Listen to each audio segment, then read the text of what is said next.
Games, games, games, and more games.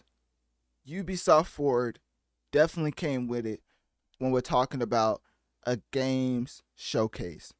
Because Star Wars Outlaws, Assassin's Creed Shadows is already an instant comp for me.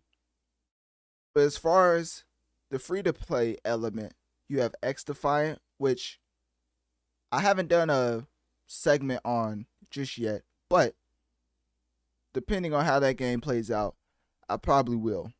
Because right now, I believe people are just playing that to satisfy their itch for a new Call of Duty game. I just gotta tell you like it is, you know what I'm saying?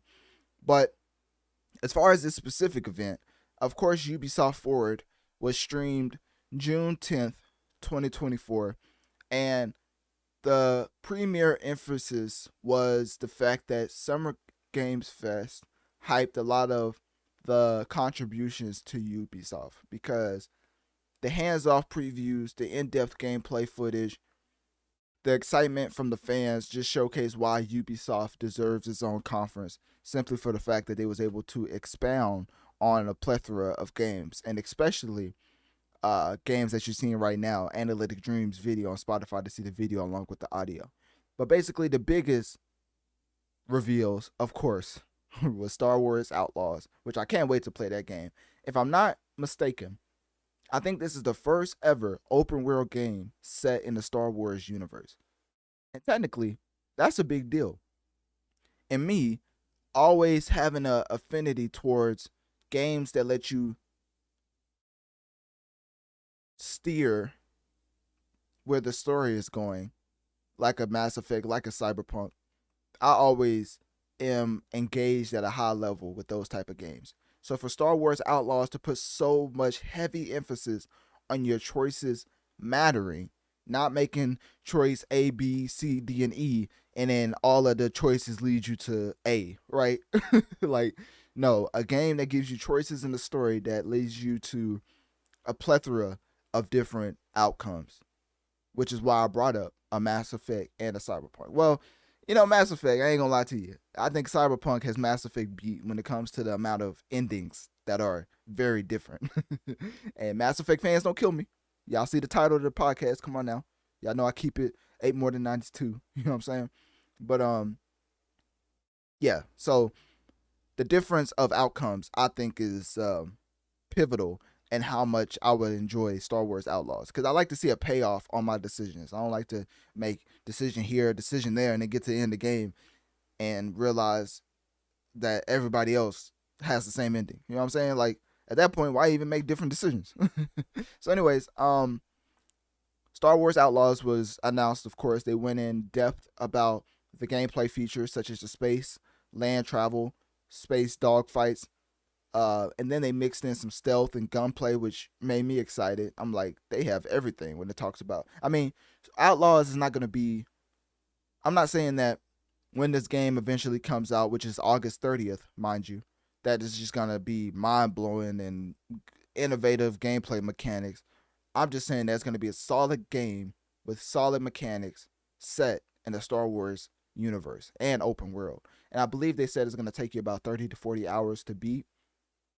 And that, obviously that just depends on your level of gamer, as far as being a veteran gamer, new gamer. Because I did hear from a person who played the game that basically this game is tailored towards kids. So it's not no Dark Souls type of gameplay. But at the same time, it keeps you captivated story-wise. So that if you want to dive deeper into it, you can. So I would say it's more Mass Effect in that element. 'Cause I think Mass Effect is more accessible to every age. Whereas certain games like Elden Ring or Cyberpunk could be very overwhelming for a new gamer. So anyways, Star Wars Outlaws was announced. Assassin's Creed Shadows. Now, as a black man, I ain't gonna lie. Talking about this game is beyond funny. Because let me tell you something. The just blatant racism that I've seen with this game. I mean, talk about just owning it. I mean, at that point, I can't even fault them. I mean, you know what I mean? I take my racism at face value. You know what I'm saying? I'd rather have that in my face then you try to stab me in the back. And boy, when I tell you they just open with it for Assassin's Creed Shadows, you would have thought a black person was never a samurai. You know what I mean? Like at this point, they just upset calling this game DEI Samurai, which if you don't know is diversity, equity, inclusion. That's the new buzzword nowadays. Basically, it's the new way for them to call you the N word. Basically, you know what I mean? It's like boy. You know how they say boy, but sometimes certain people use boy in that way. Hey, in that way, you know what I'm talking about? That's the basic. That's basically how they started to use DEI. They're like that DEI. I can't believe they making another DEI game. Don't they have enough for them? You know what I'm saying? Don't they have enough games for y'all people? All right. So, anyways, Assassin's Creed is set in Japan. Features 2 protagonists, which is very intriguing as far as replay value. And the reason I say that is because one of them is more heavy on, one of them is more heavy set, and the other one is more of a nimble stealth action person. That makes sense. You can tell I've never played the Assassin's Creed franchise. The biggest franchise that I've always said personally that I've missed out on is the Assassin's Creed, because it's not like I don't want to play those games. It's just I've never gotten around to it. So that's always that and The Witcher. Those are the 2 games that I look at as like, dang, wish I would have got around to playing those, but I never did. So anyways, yeah, the heavy set is obviously the black guy, and then the more nimble stealth, typical Assassin's Creed type character is I forget her descent. I'm not trying to be disrespectful. So anyways, you see how that works. You know what I mean? If you don't know, just keep it moving. So yeah, they showed a 13-minute gameplay walkthrough. So if you want to watch that in its entirety, you definitely can. I'm obviously going to be touching more on that when I get into Assassin's Creed Shadows. But let's move on to Prince of Persia franchise that was also showcased. Basically, multiple updates and new content will be implemented into Prince of Persia, The Lost Crown. And, oh, you see it right here, right when I'm talking about it. That's great. So, if you don't know, I'm talking about Analytic Dreamz video on Spotify, basically showing different things, different games that was shown at the showcase. Wait, does that say 2026? Oh, we skipping that. Ain't no way. All right, X Defiant. I hate when games show their trailer and they be like, oh, coming out in 2028. Like, brother, don't even show your game then. If it's not coming out in the next one, I guess 2 years would be 2026. Yeah, I take that back. All right, I'll give y'all a slight pass. So Prince of Persia, multiple updates are coming, new content, story DLC titled The Mask of Darkness in September 2024. Ah, okay, there we go. And then I guess it's another Prince of Persia game I was talking about.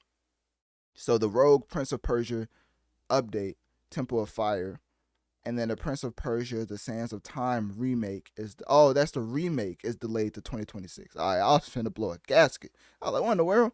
But anyways, so yeah, the original Prince of Persia that's been out is getting story DLC and things of that nature. Then we have X Defiant, free-to-play shooter game, which is basically having the first season, which includes new maps, capture the flag mode, new weapons, a new faction, and I heard from somewhere they're having new accessibility options. I think that's like accessibility. Anyways, y'all get what I'm saying. New options, and I think it like allows you to go to the top of the map to shoot people with point blank range. You know what I mean? Like headshots, confirm things of that nature. I think one of them is like a superhero mod where you get to fly around and shoot people, constantly without having to reload. And then there was another one where you just go invisible, like for the entire game. So yeah, that's a nice little addition to X Defiant. I'll just play it. I'll just basically poking fun at all the cheaters on X Defiant, because one thing about being an ex Call of Duty developer, you start to realize those security provisions that Activision had is definitely needed, because let me tell you, the cheaters are running rampant in X Defiant. If you don't believe me, just look up X Defiant cheating. It's literally the easiest thing to find. Hold on, let's just type it in right now, right? For all my people watching the video. X Defiant, like it's just rampant at this point. Like if you ain't using cheats, you just not playing the game right. Let's just type in cheaters, right? First cheat on X Defiant. What is this one? I want to show like a clear version. because sometimes, okay, that's a flashbang that basically destroyed this man's whole entire game. That's great. Found my first blatant cheater. Joined halfway. Reach. Let me see. First cheat on X Defy. Like, it's just a bunch of people going through this stuff. Like, you really can't play the game without being caught in cheats. And it's unfortunate, but it is free to play. So it's like, oh yeah, here's a great one. All right, so the best way you can tell when somebody's cheating is it's pretty blatant. It's not like, oh, you have to squint or anything. But basically, as you can see right here in the top, keep in mind the top right of the screen. It will show you. Does that say Notorious NIG, bro? I swear, bro. Racism in gaming is just accepted. Like, I just don't like. I just don't understand. Anyways, let's keep going. We just gonna disregard that. But look in the top right. Obviously, you could see how he's cheating. Oh, and that's the person who's cheating. That's insane. So as you can see, people are leaving the match because they see this person is cheating. Oh yeah, the Superman mod I was talking about. Look, he's in the air. This is a new feature coming to X Defiant.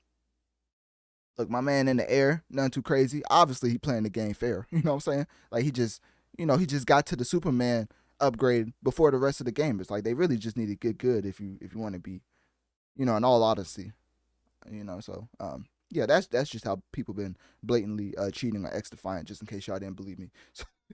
So anyways, and then a plethora of other games. At the end of the day, Avatar, Frontiers of Pandora. I know a bunch of people love that game. I mean, that's one of the more high quality games I've ever seen in life.